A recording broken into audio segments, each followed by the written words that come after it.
প্রায় ২ বছরের যুদ্ধের পর গাজায় ইসরায়েলের বর্বরতা একটি গণহত্যা বলে প্রমাণিত হয়েছে জাতিসংঘের এক তদন্তে।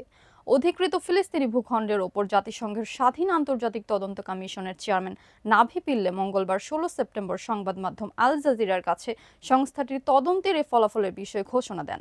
ডেস্ক রিপোর্টে বিস্তারিত।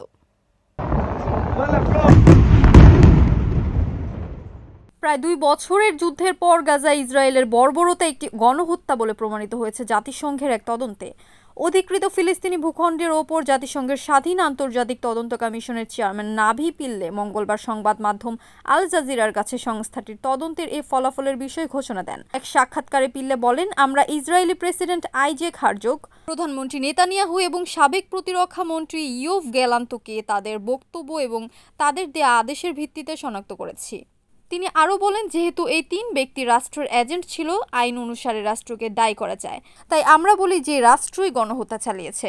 প্রতিবেদন অনুসারে কমিশন দেখছে যে ইসরায়েলি কর্মকর্তাদের বক্তব্যের পাশাপাশি পরিস্থিতিগত প্রমাণ ছিল, যার ফলে তাদের গণহত্যার উদ্দেশ্য সম্পর্কে তথ্য পাওয়া গেছে।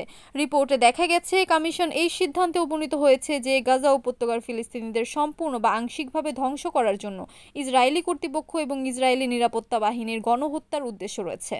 তবে জেনেভায় নিযুক্ত ইসরায়েলের রাষ্ট্রদূত প্রতিবেদনের ফলাফলের নিন্দা জানিয়েছেন এবং এটিকে কলঙ্কজনক, ভুয়া এবং মানহানিকর বলে উল্লেখ করেছেন।